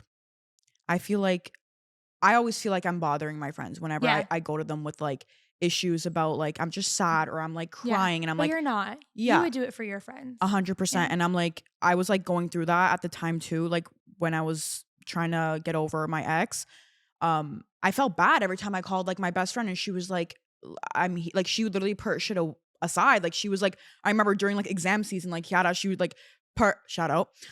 She used Shout to out Kiara, you a real shout out one. Kiara, bro, you're a real one. Like she used to put her exams aside for me. She's like, Izzy, like I listen, I don't have. Girl, she wasn't studying for those exams anyways. No, she actually was. Like she genuinely is such a school nerd. Like all the time we make fun of her about it. School, I would rather help my friends any day than focus on school shit. But she would like put her shit aside. She's like, Izzy, I don't have long to talk, but like, you know. And I'm like, no, I appreciate that. And I'm like, I'm sorry, I'm gonna stop calling you. She's like, no, don't stop calling me. Like, you need to let it out. Yeah, you do. And she's like, you need to also like, therapy's one thing, but to your friends, it's different. Yeah. And she's like, and I also want to tell you things. Like, I want to help you too. I want to be there for you. And I want to listen to you cry because that's what friends are there for, the good times and the bad times. Exactly. And I had troubles understanding that in the beginning. But now, like, I'm just like, it's fine to be vulnerable with my best friends. Like, it's fine. Of course. Something I've learned though, like, I'm a huge oversharer. Me too. Like, if something little happens, I'll talk to 10 people about it. And then I'm getting 10 different opinions. And then I used to do that a lot. Like, so I've learned to like, wheel it in, narrow it in, you know, go to one person, maybe 2 people. Yeah. But like not to air your shit out to everybody. And that's something I'm guilty of. Like I go to a million different friends, family friends, older cousins. Like I'm just like, and I give it to everyone. That stresses you out more too, because you're getting all the different opinions. Yeah, like but you said. Like fucked in the head though. Like like genuinely, like when something's bothering me, like I will tell everyone and anyone. Like if I just met you, like you'll know. Like I'm an open book, truly. Like I have no filter. Yeah. None. No, that's what makes you you. Yeah. I know, but I'm just saying it's something that I've learned the hard way. Yeah. Like to like, it's not to air my shit out to everyone. Like when I was in Miami, I was calling family, friends, older cousins, everyone, my brothers, my and just telling everyone because I wanted different opinions until I heard what I wanted to hear. And then I'm like, yeah, you're right. And then it's like, no, but like, no, you can't do that. You need to just trust your gut and be in tune with your own body and not rely on other people's decision making for you. And you were telling yourself already like what was happening with the guy. You had that gut feeling with him already to begin with. You know what I mean? Yeah. But we kind of just ignore that and we get other people's opinions, like you said, until we hear what we want to hear from people. Right. And that's when we're like, okay, like you're right now. You're and fucking it's also right. too, that's like also part of my anxious attachment too, though. And it's part of my anxiety. I've dealt with anxiety for a long time now. Yeah. So it's like, that's just how I am. Yeah. I can't control it. It's just how I am. Yeah. And that's why like I'll go off on people. Like, and I'll send the paragraphs. Yeah. Like, have you ever done like the voice memos? Fuck you. No. Okay. No. I'm crazy, but I'm not that crazy. Yeah, I haven't done that either. No, you know what it is? I just feel like I would be like, I feel weird like talking. Like at that point, I would just call them on the phone. Yeah. But like if I feel like I want to send the paragraph, I'll send the motherfucking paragraph. I don't like, care. Are you very confrontational? I feel like you are. No. Really? No, not at all. Are you kidding me? Okay. Girl, I've been bullied my whole life by like mean girls and people like you. No. Yeah. Because I hate confrontation. Me too. I'm so scared. Confrontation. Yeah. Like whenever I'm in like a fight with my friend or something, I'm like, I literally have anxiety over it because I'm like, I hate like fighting. And then I'm like, I hate having that hard talk and like trying to go through things. Like that gives me anxiety. And like, I just try to like avoid it as much as I can. Yeah. I fucking hate I hate confrontation. I am not a confrontational person at all. When it came to this relationship, like, when I mean, like I sent the paragraphs and everything, it was like because I was trying to communicate to him what I was feeling when what was happening and how what he was doing was affecting me. Mm-hmm. And then because he said the way I was acting completely turned him off. But I'm like, have you ever maybe like took a step back and maybe realize that the way I'm acting is a reflection of your behavior towards me? So he said... So just trying to communicate, but like, no, I'm not confrontational at all. Like not at all. I strung on friendships way longer than I wanted to because I did not want to be confrontational. That is, that one is crazy. Yeah. Like I'm really not. Yeah, that one, like I have, well, me and my friends talk about this all the time. We're like, we're too nice, actually. Yeah. Yeah. I'm like so scared to like, if you do something that bothers me, which I'm trying to now like communicate that. If you're doing something that bothers me, instead of just thinking about it in my head and like trying to go to bed and like ignore it or like forget about it. No, it's important to tell you what you did upset me, so you know my boundaries. Yeah. And like I feel like I was always like not that person, and now I'm trying to become that person, and everyone's like, okay, now we get it. Like I know not to like do this. And that's important in just any relationship with your parents, like friends, like any relationship. Communication so is important. key. Yeah. So that is crazy that you were like communicating your shit to him, and he was like defensive. And he was like, man, have the decency to say you're turning me off.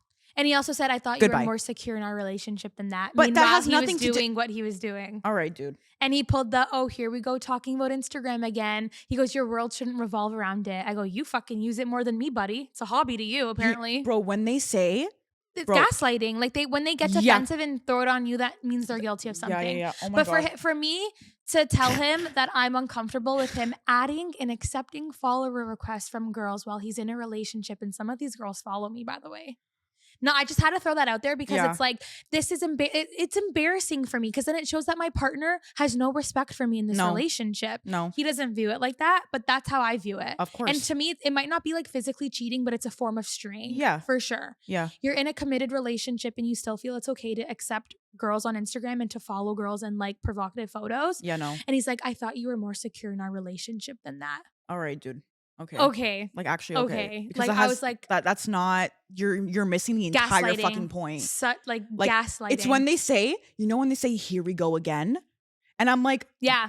And I said, so why do you care to do it then? He goes, I really don't. And I'm like, but you do, because you do it. If I say I don't care about something, I don't do it. Yeah. If I'm actually doing something, but then I say I don't care about it, I actually do care because I'm acting on it. Yeah. You're acting on it. And then when I'm going through the following and I click on one of these girls and I have to see he went back and liked old photos of her, and this girl follows me on Instagram. And I'm like, if I post this guy one day and this girl sees that I'm dating him, that I look stupid. It's embarrassing. I look stupid. Yeah. And I look like I have no self-respect for me. And it looks like my partner has no respect for me. Yeah. So yeah, that fucking bothers me. It's not the whole point of, oh, this girl follows me on Instagram. I don't give a fuck. It's the principle, the situation of how it looks. Yeah. Everyone knows how it looks from the outside. Yep.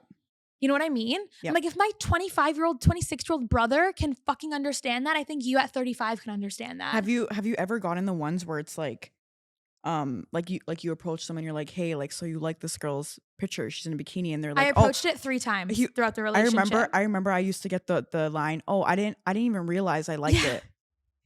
So please, you don't realize that you double tapped an image. Get the fuck out of here, dude. Like I can actually like, no, I could fucking punch a wall right now. What do you mean you didn't realize you liked a person's picture that's in a bikini? By the way, bringing up the whole I don't like when you like photos of other girls when we're in a relationship, I had that conversation 3 times with him, by the way. Like I had it very early on and I approached it very maturely. I never told him what to do. I never said he wasn't allowed liking photos. I was like, just maybe be more mindful of the photos that you're liking. Yeah. Like, if a girl is like holding her road lit peptide and her tits are out, maybe maybe not. Maybe not that one. Yeah. Maybe not that one. If it's like, you know what I mean? If it's like girls, it's just respect. Like, it's about respect. It's a respect thing. I'm not telling you what to do. Just be more mindful. Yeah. You know what I mean? Yeah. And he was like so receptive of it, so understanding. But yet still did it. And it was one conversation and then it was done. I was like, oh, amazing. I was like, wow, this is the first time I've had, and it went well with a guy. Like, he just understands. I'm like, amazing. No, they never get it. Maturity. No, they're so and actually then I dumb. caught him in it again. And then he got defensive the second time I brought it up. And then it happened again when I was in Miami. Mind you, we were already taking space and things were rocky, which is not an excuse because we were not broken up yet. Yeah, yeah. But it was a conversation I had with him 3 times. No. So... No, that makes me angry. Like that makes me. I love how we keep getting back onto this topic. I know, because it genuinely makes me fucking angry. Me crazy. Like, I don't know what, like, and this is why I say. And at the end of the day, aren't you, like, you as the guy, are you not embarrassed? Bro. That other people are going to see you having no respect for your partner? Like, don't you think, like, don't you look at yourself and be like, oh, this is embarrassing for me? Yeah. Literally, like, I remember, like, my fucking friends used to be like, look who, like, the guy that whatever you're talking to, he liked her picture. Yeah. And I'm like, yeah, because that's fucking embarrassing that my friend is telling me that. I'm sure you have guys who are in relationships that are either in your story likes or your DMs or whatever it is. And where does that information go? Right into the group chat. So I don't want to be in a relationship that people are talking about my relationship like that. No. And being like, oh, Soph's boyfriend is liking my photos or liking Yeah, like my that's stories. fucking embarrassing. I don't want to be in a relationship like that. No. I will not let a man make me look stupid. No. And that's why I don't talk to men. This is why I don't open Hinge. That is why I was single for 1.5 years and didn't even go on one date until this August. No, genuinely, this like conversation is making me scared to go on dates with men. I know, because even now, like, I thought even the nice ones, you're like, fuck. It is the nice ones. It's actually the mean ones that we should be attracted to, it's all I guess. Of them. It's all of them. It's all of them. There's something wrong with each and every one of them. And trust me, I know relationships are not perfect. Yeah. But I should be able to communicate with my partner about something that makes me uncomfortable. Yeah. And them be like, babe, anything for you. Like, I want to ride or die. You know what I mean? I want my partner. It's like me and them versus the world. Yeah. I don't want them to stray. I don't want women thinking they can come in and even like, you know what I mean? Like, I want someone who's so secure in themselves and so locked in on me that nothing else could come in between. And so when I have to express something to a partner about something that makes me uncomfortable and they have to get defensive, like, red flag. Because if my partner came to me and said, Soph, this makes me uncomfortable, babe, no problem. Yeah. If you're my priority, I have no problem doing that for you. Yeah. Within means. If it's something ridiculous, then like, okay, like, you know what I mean? But like, if it's something that to do with like loyalty and respect, no problem. Yeah. I want you to be comfortable at the end of the day. 100%, yeah. Okay, let's talk about red flags and guys. Okay. Oh my God. You go first. So with men that I've dated, I've had a guy make me pay on a date before. Okay. Yeah, I know, embarrassing. All right. The last guy I was dating did not make me pay for anything. He was really good with that. And to be honest, I did not see any red flags until all this shit happened when I was in Miami. How do you feel about going 50-50 on a first date? Fuck no. Run for the Hills. Alexa, play Run for the Hills by Tate McRae. Run. A man should always pay on the first date. I don't care. Even on the second and on the third. I don't care who disagrees with me. Yeah. That is my view. And I think if you're looking for a man and a partner and someone to provide for you and nurture, and for you as a wife and for your future kids, he should be able to dish out for a fucking plate of pasta, man. Yeah. Like, come on. Yeah. Like, no, I you know agree. what I mean? I No, agree. they should pay. I always offer on every date. I always offer, but I still expect, like, out of common courtesy, but I would still expect them to be like, oh my God, don't be silly. Like, I got it. Like, I want to bring my purse out and like not have any card or cash in it. Yeah. I want my lip liner and my lipstick. And also too, my brother's married, so I see how he is with his wife and how he was when they were dating. My younger brother's in a serious relationship and I see how he is with his girlfriend. And I think that's how it should be. Yeah. You need to be a man. Yeah. Sorry, if you can't be a man, then I'm good without. Trust me. Yeah. I'm probably better without. Yeah. So like, I'm good. Yeah, a man should always pay. Always pay. Also, a red flag if they've cheated in their past. Yeah. I've been with a guy who cheated on his ex-girlfriend, and you always think they'll change. They never don't change. do. Yeah. So I think if they've cheated in their past, that's a huge red flag. Definitely if they're like gaslighting you, manipulative, narcissistic, that's a huge red flag. Yeah. How about doesn't let you go on his phone? How do you feel about that? I think that's a red flag because I would be like, here. There you go. Yeah. I ain't hiding anything. I remember like it would be like sometimes why like, are you so secretive? I would be cuddling with a man and he's like this. The screen is dimmed. Yeah. I'm like, you're lying. Okay. What the fuck do you not want me to see? What do you think about this when you're on a date or when you're with a guy and they always have their phone face down like this? Weird. Is that a red flag? Like, yeah. Okay, well, no. It could be like maybe a respect thing. Like, I don't want notifications to come up. So like, because I do that too. Because I get a lot of notifications. That's something I notice now though. Because I think TikTok has kind of like fucked me up on that. If I ever see like a guy with like his phone down, I'm like, oh, what are you hiding? Why does TikTok say something about it? There's been videos where people talk about like, oh, if a guy has his phone face down like this all the time, it's like a red flag. You know what? I kind of like it just because like you're showing that like your phone is off and it's like me time. Like you're giving me attention. Yeah.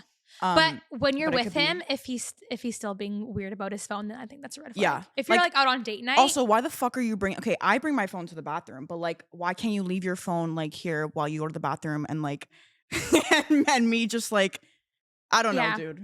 Am I being psycho? No. No, I don't think so. I agree. Everyone in the comments, you're fucking sick. Like, you're a sick individual. I mean, I have nothing to hide. So it's like when someone else acts differently than how I act, I automatically think no, it's a same. red Because, flag. like, I would let anyone go through my phone. Yeah, I don't have anything to hide. Nothing. So when you're acting like that and the screen is dim and, like, you're, like, angling the phone. Yeah. And I remember sometimes I would, like, with my ex.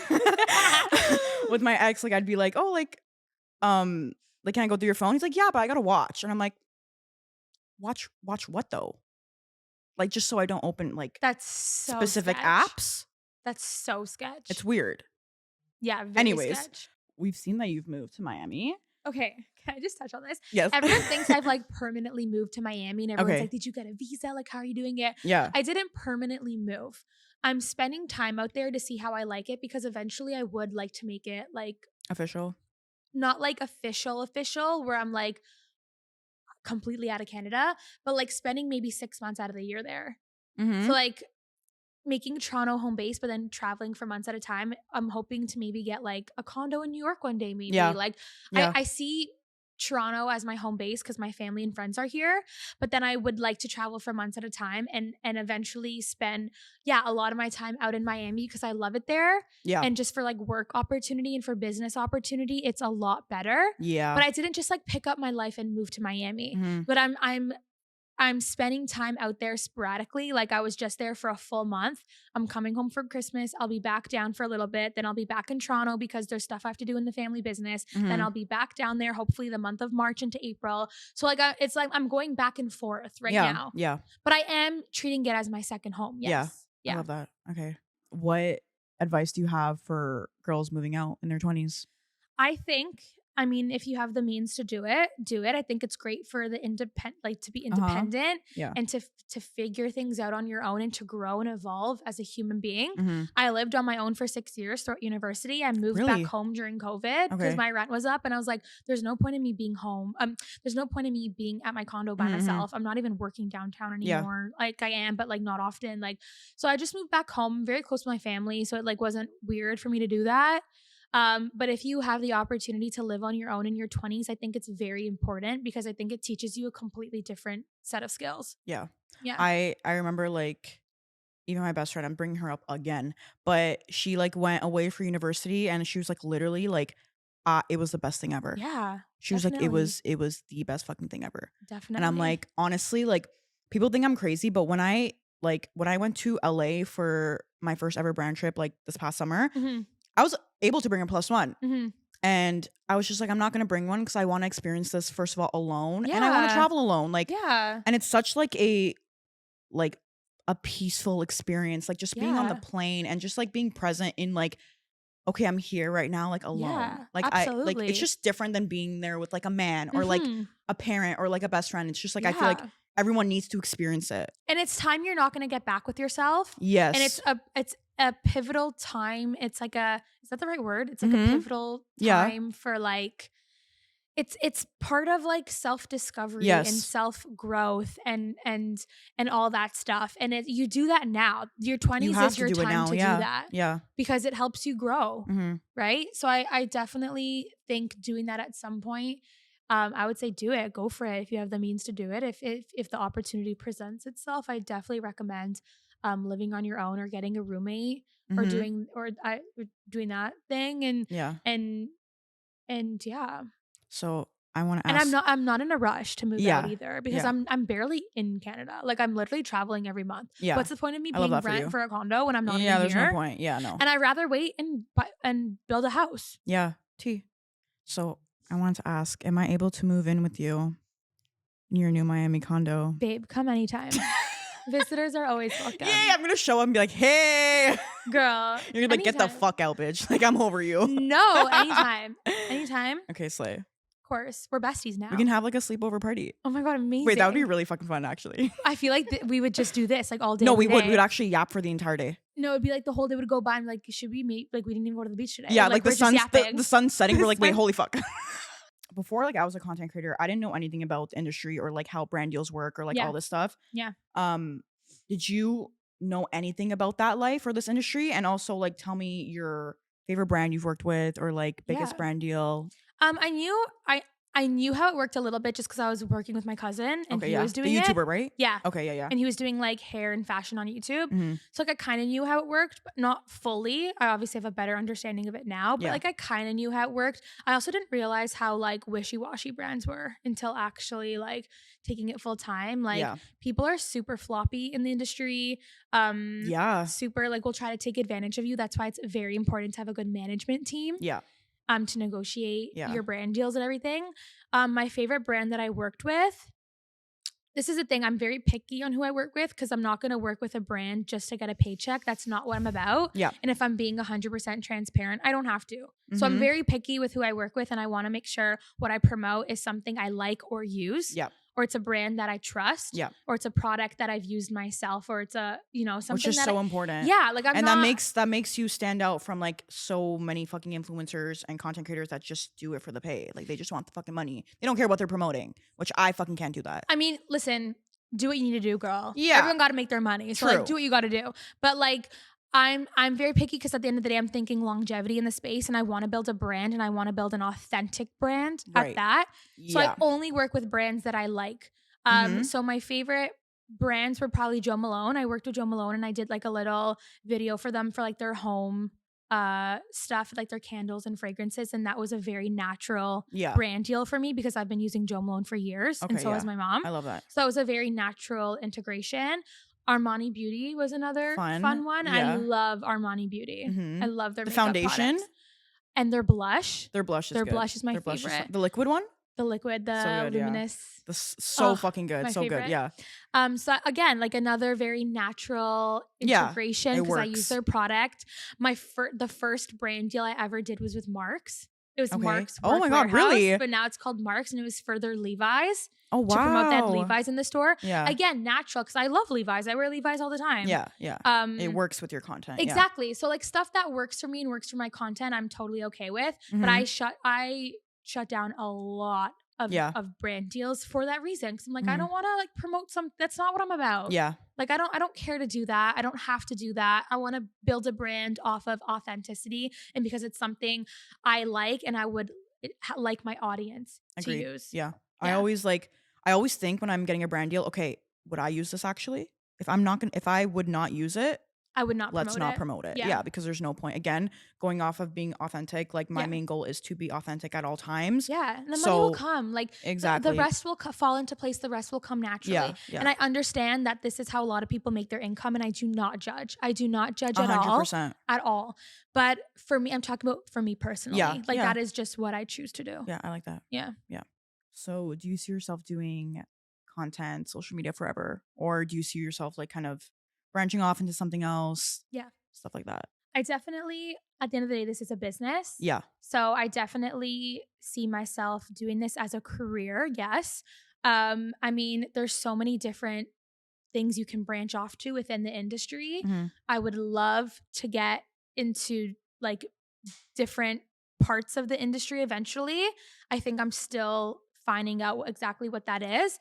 But yeah, I definitely see myself doing this. It's my career at the end of the day. And there's so many things you can tap into it from it, right? Yeah. And there's so many, like you said, so many branches. Yeah. And I feel like also like there's always, everyone asks me like, oh, what's your day to day? And I'm like, every day is different. And that's why I fucking love what I do. Because like, it's not just like a 9 to 5, we're sitting here and we're doing the same fucking things. I personally, no disrespect to anyone that does that, I just can't do that. I have to do something different every day. And I have to like, I just can't be sitting down. I also have ADHD, so like I have to be like moving around. That's why my legs are fucking spready, go open right now, because like I can't just sit in one fucking spot. Yeah. But yeah, anyways, I just have to say that because that's the part of this job that I fucking love. Yeah, definitely. So important. But yeah, this is what I see myself doing. Okay. Yes. Oh yeah. So we know you have the style. You're the style queen. So how did you develop your style, or like inspo? Who inspired your style, your fashion? Yeah. Any trends, any fashion like hot topics or hot takes? To be honest, I don't have anyone. Like, I'm not one of those girls that has like a Pinterest mood board or like I have like saved outfits on my phone. Like I said, fashion is very much self-expression for me, and that changes like every day. Like style icons, like my mom. Like I'm not one that's like Kim Kardashian Yeah. or like one like a celebrity, and like I don't like everyone's style is so individualistic and so true to them.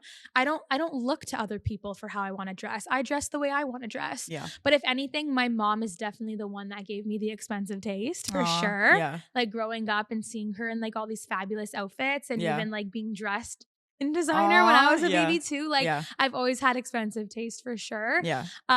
So if anything, my mom has definitely inspired me to dress the way I want to dress and to dress what feels authentic to me, because that's how my mom is. My mom is very classy and just does what she wants. Like she doesn't care about trends. Yeah. And neither do I. Like, yeah, there's obviously things that trend that like everyone likes and naturally you gravitate towards it because it's like cool and it's like, but I'm not ever wearing something because it's what everyone else is wearing. Like if I like it, I like it. Yeah. You know, I'm not going to wear it just because it's trending on social media or it's a trending thing. Like if I genuinely like it for myself, then I'll do it. And that's why I like to get pieces that are like super rare or unique, because I like to have things that like other people don't have. Yeah. Right. Yeah. It's style is very individualistic. When I was in like my streetwear era, I used to think like Pharrell was so fucking cool. Really? And I met him actually at an event. Yeah. Holy fuck. A long time ago. And I thought he was like the coolest person in like streetwear. Yeah. But just someone that I like looked up to, as in like, oh, he has sick style, but not where I was like copying him. Just someone like, oh, I like that he has like his own personal like flavor going on. Okay, I like that. That's what I admire in other people. I don't look at other people and be like, oh, I want to dress like this. I look at other people and I admire how they dress for themselves. Your goal for when people watch your content, like what do you want people to take away from your videos and your content? I mean, maybe like inspiration from maybe parts. Like okay, how do I word this? What do I want people to take away from my content? I mean, or if anything, like you could just be doing it for you. I mean, I do it because I enjoy it, but I would also like girls to know that like you can be confident in the skin you're in. I think I do a good job of portraying that on social media. Like I do what I like for me. I don't do it to please other people. Yeah. I don't, you know what I mean? I do what I like to do, and I think I'm very much my own person. So if there's something that people can take away from my content is to like be true to who you are, be authentic to who you are, live your best life, like dress the way you want, do what you want, and live a life that's like so authentically you and apologetically you. And I think I do a good job of showing that on my social media. I don't live for other people. I do what makes me happy and I do what I want to do. And I don't care what that looks like to anybody else. Yeah. And then, yeah, I think just like having confidence, I think is a big one. Yeah. And having confidence in all aspects of your life. And I'm not saying I'm always confident. You know, we obviously have our moments. Yeah. It's like the whole fucking podcast. Yeah. Is like yeah.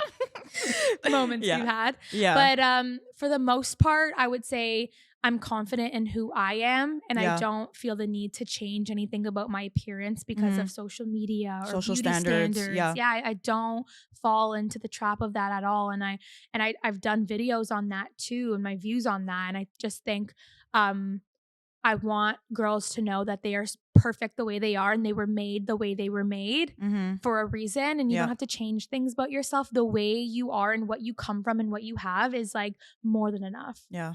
You are enough. Yeah. So basically being confident in yourself. Just loving yourself. Absolutely. And that will attract so much as well. Yeah. What's the craziest rumor you've heard about yourself?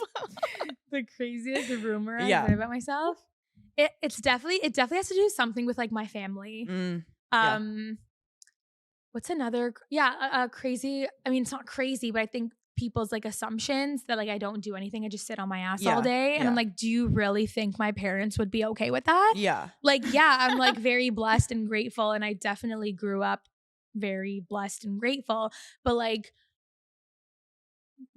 it makes me laugh when people think that like my parents and my dad, and especially, would be okay with me just sitting at home and doing nothing. Yeah. Like, no, I want to contribute to myself as well. At the end of the day, I want to live a lifestyle when I'm older that I enjoy with my family, my own family. Like, I want to maintain that. Like, you know what I mean? Like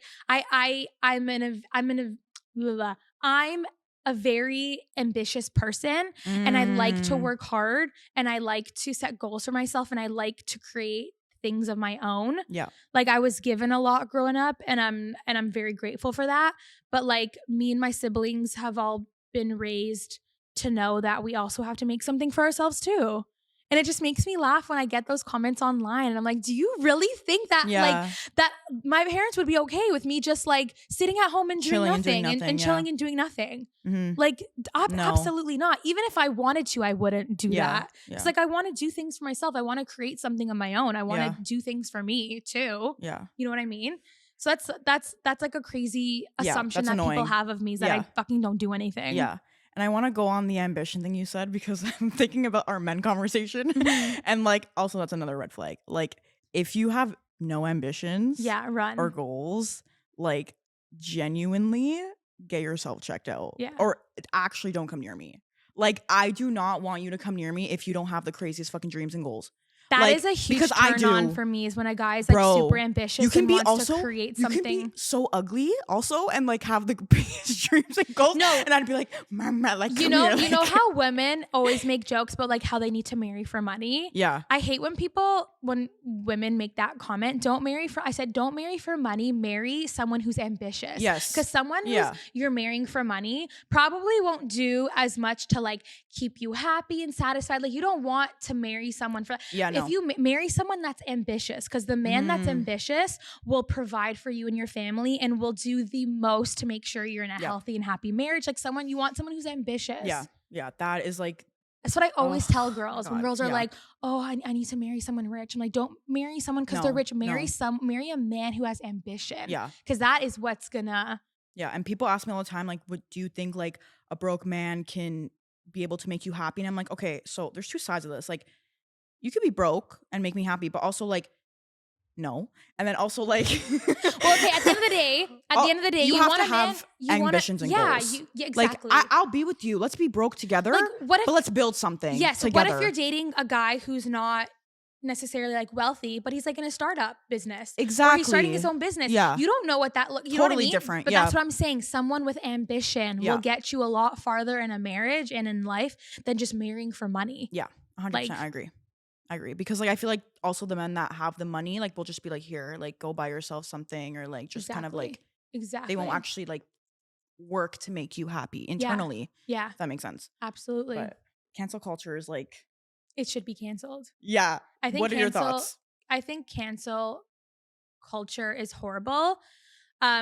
Listen, there's definitely things that come to light or things that people do that are definitely not okay. Yeah. But to go online and just like cancel someone, like I'm sure you've done bad things too, just don't have a camera on you or you just don't have it portrayed to the public. Like, you know what I mean? Everyone is guilty of shit. Yeah. But I think if you're going online and bashing and bullying someone, you're also part of the problem. Like what is the point of cancel culture? Yeah. Like, yes, there's situations where people are definitely in the wrong. Yeah, but to go online and bully that person, you're gonna tell me you've never done anything wrong. That like if it was brought online, like we've all done shit. Of course, you know what I mean? But I don't get the point in cancel culture. And I think it's an excuse for people to just be able to attack anyone online and to be able to project. Yeah. And again, like exactly like you said, like I just feel like it's a perfect opportunity for the miserable people to come out and be like, miserable. Boom, like I have a reason to fucking hate this girl now. Yeah, exactly. Like exactly. And I like recently started a spam account and like I just like it's just for fun. Like I lip sync songs. Like I just vibe on there. Really, I love it. Yeah, it's a people mood. Are pissed. Why? For no apparent reason. Like they're just like, this girl pisses me off. Like she's acting like she's trying to be like this girl, and I'm like, so I can't have a spam account now and have fun and sing songs to my favorite artist. Like what the fuck are you talking about? And I'm like, bro, honestly, here's a good quote. Being cringy has made me a lot of fucking money. Cringe content is the best content. Yeah. If you're in the I love being cringy. Yeah. Like I will be cringy for life, actually. Yeah. So if you can't deal with that, see you later. We love a good cringe. No, I love being cringy. Like it's my favorite fucking thing. Well, if you think I embarrass about my friends in public too. Like I love it. But it's true. Cringe content is the best content. Yeah. And it's what made Addison Rae and Charlie D'Amelio. If you know what I mean. You know what I mean? They were everyone was saying that when TikTok was like first blowing up, everyone was making fun of like Charlie D'Amelio and Dixie D'Amelio and Addison Rae. Everyone was saying like all of them were being like so cringe online. Excuse me, look where they are at now. Yeah. So judge all the fuck you want, but and at the end of the day, they're rolling in the shmoney, honey. It's like I feel like it's not even cringe. It's like it's them not being cringe. themselves. It's just having fun online. Like the dancing, like during COVID when everyone was dancing on TikTok and like Charlie and Dixie and Addison, they were all blowing up. Everyone was like calling them cringe. I'm like, they're literally just like having fun. They're having fun, dude. Like and they're being themselves. And we're all having fun. Like everyone's in lockdown. Like, what do you expect them to do? Yeah. And they were getting bullied and like canceled and all this stuff for like no reason. They're just like going online, but it's like jealousy. Yeah. It's jealousy. And it's like, I feel like being cringe is like being yourself, but so many fucking people are scared to go online and be themselves. So that's the people that are like, this is cringe. But no, this is fucking me. Yeah. If you want to call me cringe, cool. But I'm portraying my real self online and I'm happy with that. The internet is just so fucking sensitive. Like you can't say or do anything anymore. And listen, like I said, there are things that you see online that are definitely not okay. Yeah. You know what I mean? Definitely not okay. But like, maybe just like leave like let the person educate themselves. Yeah. Don't start like a hate train on them online because then what you're doing is not any better and that's not helping the situation. Yeah. You know what I mean? Yeah. And that's just what makes social media even more toxic.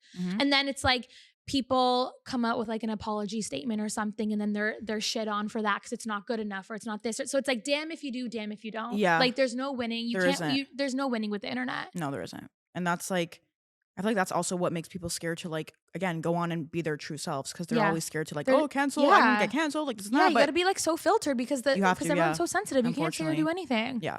Well, this podcast was definitely not filtered. Definitely not filtered. Do you usually do like an outro or something? Like kind of, yeah. I just say like, well, that's it. I'm really bad at this. Wait, I kind of like how this was like super like it's just like yappy. Chill and like yappy and raw and like it's just like, no, I'm not trying to be like a so guys, like it's not like that at all. At the end of the day, it's like a good, like I love podcasts because it's a way for people to literally be like unfiltered. Yeah. And like spill the tea and like talk their shit and like talk and just about be real life shit and be real. Yeah. Cause like you said, like I don't also talk about these things on TikTok or Instagram. So like I love having a space where I'm able to do that and bring people on that can do the same. And I love that people will be able to watch these and like relate to multiple things. Yeah. So no, I'm happy. We had a really good yap session. Well, guys, that is it for this episode. Thank you again for coming on. Of course, I really appreciate it. This is so fun. I will see you guys in the next one. Bye.